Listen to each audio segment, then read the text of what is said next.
Hi guys. आज मैं बात करने वाला हूँ EFC लिमिटेड के Q3 FY25 के रिजल्ट्स के बारे में। आज सुबह ही उनकी 9 बजे कॉन कॉल थी एंड मैं वही अटेंड करके अब ये वीडियो बना रहा हूँ। अगर हम बात करेंगे EFC लिमिटेड के बारे में, अगर आपको ये बिज़नेस के बारे में इन डिटेल जानना है तो मैंने इसके ऊपर ऑलरेडी एक वीडियो बनाई हुई है, वो मैं लिंक कर दूंगा डिस्क्रिप्शन में अगर आप ये यूट्यूब पे देख रहे हो। एंड अगर आप ये ट्विटर पे देख रहे हो तो then I will quote the post below, तो आप वो वाला वीडियो भी देख के आ सकते हो। तो आपको EFC लिमिटेड के बिजनेस के बारे में अच्छी अंडरस्टैंडिंग मिल जाएगी। वो मेरा पहला वीडियो था EFC के ऊपर, ये मेरा दूसरा वीडियो होने वाला है। तो अभी let's deep dive into the key matrix of this quarter. अगर हम देखेंगे तो उनके बेसिकली 3 बिजनेसेस है, एक लीजिंग बिजनेस, एक डिज़ाइन एंड बिल्ड सेगमेंट और एक फर्नीचर सेगमेंट। अभी अगर मैं लीजिंग का आपको बताऊँ तो ये लोग बेसिकली ऑफिस स्पेसेस लेते हैं एंड देन उसको रेंट आउट करते हैं, लैंडलॉर्ड से लेते हैं एंड देन उसको छोटे छोटे पार्ट्स में डिवाइड करके रेंट आउट करते हैं टू डिफरेंट कॉर्पोरेट्स। ये तो हो गया उनका लीजिंग बिजनेस। एक डिज़ाइन एंड बिल्ड सेगमेंट है जो कि ये लोग बड़े बड़े कॉर्पोरेट से अपना स्पेस लेते हैं, जो बड़े बड़े कॉर्पोरेट्स का ओन्ड स्पेस रहता है। ठीक है, अभी TCS जैसा इनका क्लाइंट हो गया, उनका खुद का ऑफिस है। अभी TCS को क्या पता है कि इंटीरियर में क्या करना होता है, तो basically they go to EFC and EFC helps them design and build their offices. ठीक है, वो हो गया इनका डिज़ाइन एंड बिल्ड सेगमेंट। जो तीसरा सेगमेंट है जो अभी इन्होंने अक्टूबर में ही चालू किया था, वो था फर्नीचर मैन्युफैक्चरिंग का सेगमेंट। ठीक है, उसके बारे में भी हम धीरे धीरे बात करेंगे। अगर मैं इनके की बिजनेस हाइलाइट्स के बारे में बात करूँ तो अभी इनका currently AUM 2.6 million square feet है। ठीक है, 9 से ज़्यादा सिटीज़ में ये अवेलेबल है। अभी 57,000 सीट्स इनकी है and they aim to reach 92,000 seats by the end of FY26। By the end of FY25 they aim to reach around 60 to 62,000 seats. ठीक है, सॉरी 62 to 65,000 सीट्स है ना। एंड अगर मैं बात करूँ इनके साइट्स की तो इनके पास अराउंड अभी 70 साइट्स है अंडर मैनेजमेंट, जो कि मैनेजमेंट का कहना था कि 50% से ज़्यादा जो साइट्स है वो लास्ट 5 साल से ज़्यादा के लिए एक्टिव है। ठीक है, एंड इनका ऑक्यूपेंसी रेट अराउंड 90% के आसपास आता है। इनका जो एवरेज रेंट आता है पर सीट से that comes to around 6,250 rupees. ठीक है, अगर मैं इनके लीजिंग बिजनेस के बारे में अगर मैं इनके ओवरऑल बिजनेस के बारे में बात करूँ तो इनका जो रेवेन्यू था Q3 का, ठीक है, that came to around 181 crores and जो क्वार्टर ऑन क्वार्टर बेसिस पे इनका रेवेन्यू इंक्रीज हुआ 6.1% से, इनका EBITDA इंक्रीज हुआ 10.3% से एंड इनका पैट इंक्रीज हुआ 10% से। This was all quarter on quarter. ठीक है, एंड अभी अगर मैं बात करूं इनके लीजिंग वर्टिकल की, जैसे मैंने आपको बताया, तो इन्होंने ये जो क्वार्टर Q3 FY25 में they added 2 lakh square feet. ठीक है, एंड इनका जो रेंटल रेवेन्यू था that came to around 96 crores and इनका जो रेंटल रेवेन्यू इंक्रीज था that came to around 31% quarter on quarter. ठीक है, 157% आया है इंक्रीज EBITDA में ईयर ऑन ईयर। ठीक है, एंड 31% जो इंक्रीज मैंने आपको बताया था that also came year on year, quarter on quarter नहीं था वो। ठीक है, एंड अगर मैं बात करूँ इनके number of seats added in this quarter तो दैट केम टू अराउंड 5,650। ठीक है, एंड इन्होंने काफ़ी नए क्लाइंट्स भी ऐड किए हैं EFC में, जैसे नो ब्रोकर हो गया, बजाज फिनसर्व हो गया, स्टैंडर्ड चार्टर्ड हो गया एंड और भी अच्छे अच्छे क्लाइंट्स इन्होंने ऐड किए हैं। ठीक है, अभी डिज़ाइन एंड बिल्ड वर्टिकल पे आते हैं तो डिज़ाइन एंड बिल्ड वर्टिकल पे year on year they did a 27% increase. ठीक है, इन देयर रेवेन्यूज। EBITDA में दे डिड अ 51% इंक्रीज है ना। एंड 4 लाख स्क्वायर फीट से ज़्यादा इन्होंने डिज़ाइन करके हैंड ओवर कर दिया है क्लाइंट्स को। एंड इनके जो क्लाइंट्स है अभी वो रियल एस्टेट से आते हैं, एजुकेशन से आते हैं, IT से आते हैं। ठीक है, 92 करोर्स के प्रोजेक्ट्स इनके पास है, 32 करोर्स इन्होंने ऑलरेडी ये कर दिया, एग्जीक्यूट कर दिया, 60 करोर्स इनके अभी पाइपलाइन में है। ठीक है, एंड अगर मैं बात करूँ इनके फर्नीचर सेगमेंट की तो फर्नीचर सेगमेंट में अभी अक्टूबर से लेके अब तक, यानी कि अक्टूबर नवंबर दिसंबर के महीने में what they did is they did around 13 crores के प्रोजेक्ट्स इन्होंने कंप्लीट कर दिए हैं। अभी जो करंट वर्क इन प्रोग्रेस चल रहा है that is around 2.6 crores and इनका जो ऑर्डर पाइपलाइन है वो अभी 8.5 करोर्स है। नेक्स्ट 30 डेज़ में इनको ये प्रोजेक्ट्स कंप्लीट करने हैं। ठीक है, एंड नेक्स्ट 30 to 60 डेज़ में they have to complete around 14 crores worth of projects. ठीक है, एंड अभी हम बात करते हैं कॉन कॉल के बारे में कि कॉन कॉल में बेसिकली इन्वेस्टर्स ने क्या पूछा एंड मैनेजमेंट का क्या रिस्पॉन्स था। अगर आपने मेरा पहला वाला वीडियो देखा होगा EFC पे, तो what I told y'all in that video कि अभी बेसिकली EFC SM रीट्स लेके आने वाला है। अब SM रीट्स क्या होते हैं? Basically real estate investment trust होता है, ठीक है। अभी EFC इतने सालों से देख रहा था कि उनको बेसिकली और ज़्यादा एक्सपैंड करना है तो लीजिंग स्पेस में, तो ये जो SM रीट है अभी इससे ये लोग बेसिकली इन्वेस्टर्स का पैसा इन्वेस्ट कर पाएंगे प्रॉपर्टीज़ में।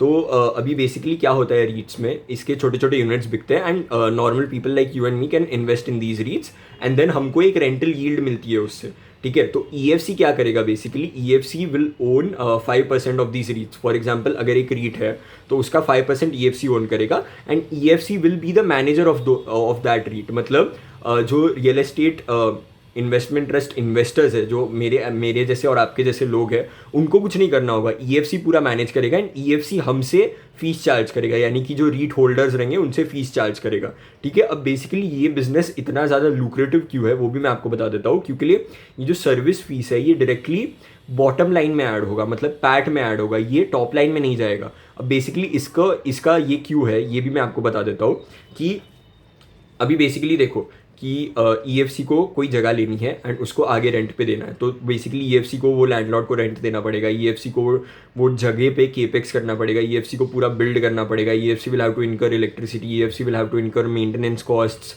एंड बाकी सारे कॉस्ट EFC इनकर करता था अब तक। बट ये जो रीट आ जाएगा, ये जो कॉस्ट सारे रहेंगे that will be on the books of the REIT. EFC REIT own नहीं करेगा, EFC सिर्फ 5% ओन करेगा उसका एंड बाकी जो रियल एस्टेट जो यूनिट होल्डर्स रहेंगे वो ओन करेंगे। तो जो EFC को मिलेगा फ़ायदा वो मिलेगा directly in the way of net service fees, मतलब डायरेक्टली बॉटम लाइन में जाएगा वो। तो इससे EFC का काफ़ी ज़्यादा फ़ायदा होगा एंड इसकी जो टाइमलाइन है अभी बेसिकली EFC का क्या कहना है कि उनका अभी ये जो ये है SM रीट का प्रपोजल है वो पूरा ऑलमोस्ट बन चुका है एंड बाय मिड February और 3rd week of February they will file their DHRP with the SEBI and SEBI जैसे ही उनको अप्रूवल दे देगा तो they will immediately roll out the IPO for the SM REIT, ठीक है। एंड अगर मैं बात करूँ इनके FY25 में, तो according to investors calculations it comes to around 690 to 700 crore ये लोग टॉप लाइन अचीव कर पाएंगे एंड 130 to 140 करोड़ ये लोग बॉटम लाइन अचीव कर पाएंगे, ठीक है। FY26 का इन्होंने अब तक कुछ गाइडेंस नहीं दिया है बिकॉज मैनेजमेंट का खुद का ही कहना है कि Q1 FY26 तक उन्हें पता चल जाएगा कि पूरा साल कैसा दिखने वाला है एंड एक और रीज़न है कि उन्होंने गाइडेंस क्यों नहीं दिया ऐसा मुझे लगता है बिकॉज FY25 के लिए उनका गाइडेंस था कि वो लोग 100% ग्रो करेंगे, मतलब अपना टॉप लाइन डबल करेंगे, बट वो लोग डबल नहीं कर पाएंगे ऐसा मैनेजमेंट ने खुद कहा है आज कॉन कॉल में। मैनेजमेंट का यही कहना है कि 50% से ज़्यादा वो लोग अचीव कर पाएंगे, मतलब 50% मिनिमम ग्रोथ ये लोग अचीव कर पाएंगे, बट डबल करना is essentially not possible in this year. तो ये लोग ने अपना गाइडेंस रिवाइज कर दिया है। अभी बेसिकली मैनेजमेंट का यही कहना था कि हमने टारगेट दिया था, सिर्फ वी नेवर सेड कि हम अचीव कर पाएंगे, but it is what it is. But हाँ ठीक है, एक अच्छी पॉइंट इसमें ये है कि मैनेजमेंट ने कहा है कि वो लोग जो बॉटम लाइन है उसको 100% से ग्रो कर लेंगे। अगर मैं आपको उसका थोड़े फिगर्स बताऊँ तो लास्ट ईयर का पूरा FY24 का PAT came to around 62 crore, but ये 9 months FY25 में ही उन्होंने अराउंड 93 करोड़ का पैट अचीव कर लिया है।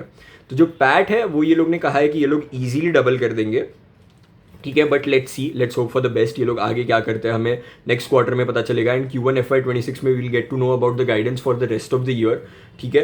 एंड अभी अगर मैं बात करूँ इनके फर्नीचर के बारे में तो जैन ऑनवर्ड्स इन्होंने कहा है कि फुल फ्लेज्ड रेवेन्यू आना शुरू हो जाएगा फर्नीचर बिजनेस से सितंबर अक्टूबर, मतलब 28 सितंबर को ही इन्होंने स्टार्ट किया था, तो मतलब एसेंशियली अक्टूबर में ही इन्होंने स्टार्ट किया है, ठीक है। एंड अभी तक जो मतलब अच्छे खासे जो प्रोजेक्ट्स थे वो ज़्यादातर इन हाउस ही थे, मतलब EFC ही अपने कंपनी को ऑर्डर दे रहा था वैसा बेसिकली।